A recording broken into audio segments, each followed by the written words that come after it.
আজকে আমাদের রেসিপি লাউয়ের ঘন্ট। এখানে আমরা বড় একটা লাউকে মাঝখান দিয়ে কেটে নিয়েছি। এবার আমরা এটাকে কেটে নেব সরু সরু করে। লাউ কাটার কিন্তু একটা পদ্ধতি আছে। লাউকে কখনো ধুতে নেই, তার কারণ লাউয়ের মধ্যে থেকে জল বার হয়। আপনি যদি লাউ কেটে আবার ধুন তাহলে হয়ে গেছে, আপনাকে রান্না করে খেতে হবে না, দুপুর গড়িয়ে রাত হয়ে যাবে। তার জন্য এরকম করে কিউব করে কেটে নেব, ছাল ছাড়িয়ে ভালো করে কিউব করে কেটে নেব। দেখুন দেখুন আমাদের কাটা হয়ে গেছে। এবার যেরকম আলু ভাজা হয় ঠিক সেরকম করে সরু সরু করে কেটে নিতে হবে।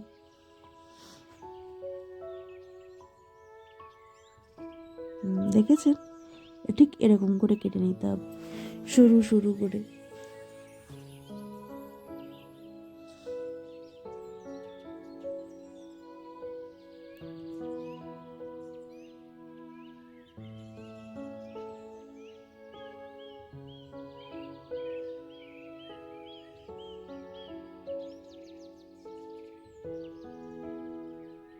আমাদের লাউ কাটা হয়ে গেছে, দেখেছেন কিরকম করে কেটেছি। আপনারাও এরকম করে কাটবেন, দেখবেন লাউ তাড়াতাড়ি রান্নাও হয়ে গেছে, তাড়াতাড়ি ভালো করে ভাপানোও হয়ে যাবে। কিন্তু জল দিয়ে কখনো আপনারা এটাকে ধোবেন না বা ভিজিয়ে রাখবেন না।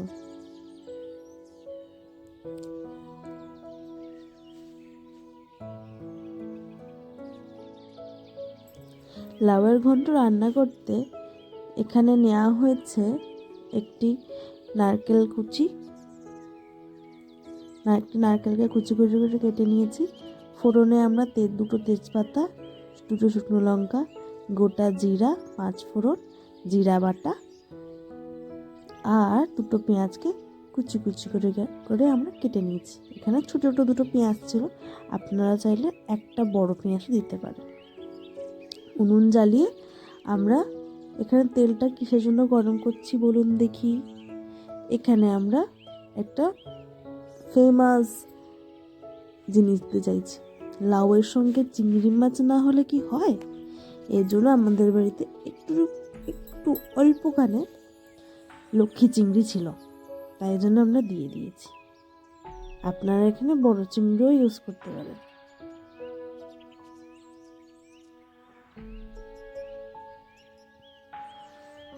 আমাদের চিংড়ি মাছ ভাজা হয়ে গেছে।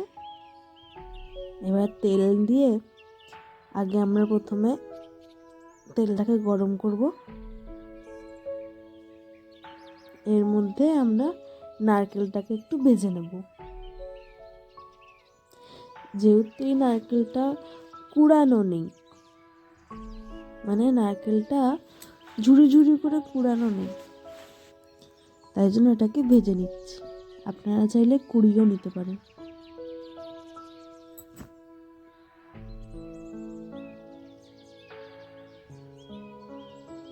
আমাদের নারকেল ভাজা হয়ে গেছে। ওই তেলের মধ্যেই আমরা এবার রান্না করব লাউয়ের ঘন্টটাকে। এর মধ্যে এবার ফোড়নে আমরা প্রথমে দিয়ে দেব শুকনো লঙ্কা, তারপর জিরা, 5 ফোড়ন, তেজপাতা,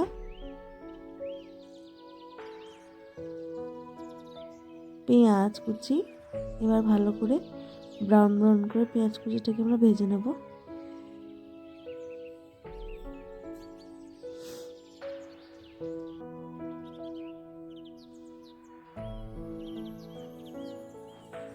আমাদের পেঁয়াজ কুচি ভাজা হয়ে এসছে।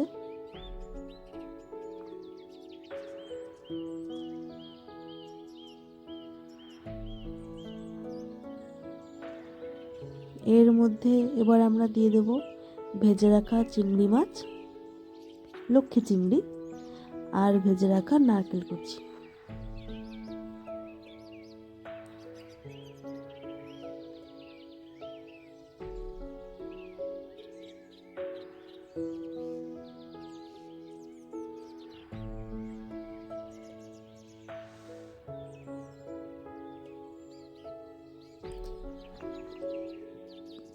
এবার লাউটি দিয়ে দেব।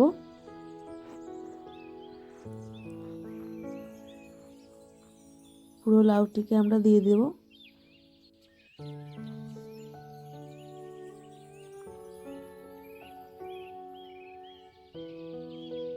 লাউয়ের ওপর নুন পরিমাণ মতন আর হলুদ দিয়ে ভালো করে নাড়িয়ে ঢাকা মেরে রেখে দেবো।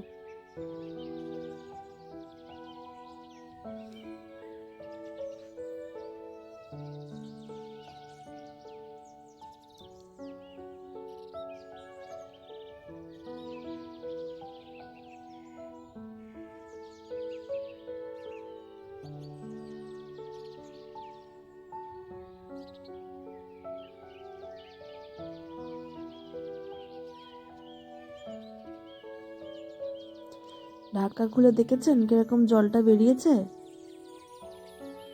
এই যে দেখুন, আমরা কিন্তু এখানে কোনো রকম জল দিইনি, লাউয়ের মধ্যে থেকেই জলটা বার হবে। তাই জন্য আগে থেকে কোনো লাউটাকে ধোবেন না, সাবধানে লাউটাকে কেটে রাখবেন। লাউয়ের মধ্যে একটু চিনি না হলে ভালোই লাগে না, এই জন্য 1 থেকে 2 চামচ চিনি দিয়েছি এখানে।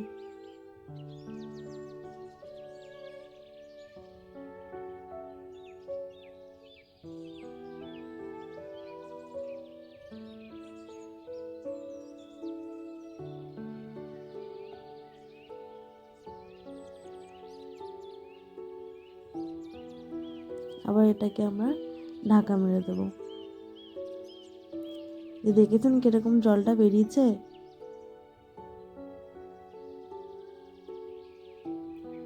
এখানে কিন্তু কোনো রকম জলের ব্যবহার করা হয়নি, লাউয়ের মধ্যে থেকেই জলটা বার হচ্ছে। এবার আমরা জিরে বাটাটা একদম নামানোর মানে এরকম জল বেরিয়ে আসবে সেরকম টাইমে আপনাকে নামাতে হবে।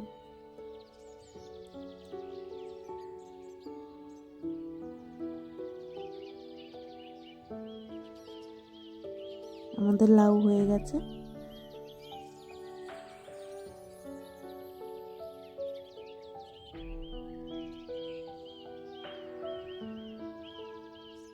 এবার এর উপর থেকে আমরা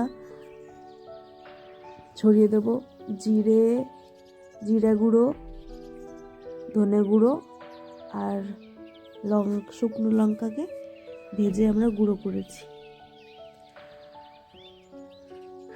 ভিডিওটি ভালো লাগলে লাইক করবেন, কমেন্ট করবেন, কেমন হয়েছে কমেন্ট করে জানাবেন, সাবস্ক্রাইব করে দেবেন, বেল আইকনটি টিপে দেবেন। ধন্যবাদ এতদূর দেখার জন্য।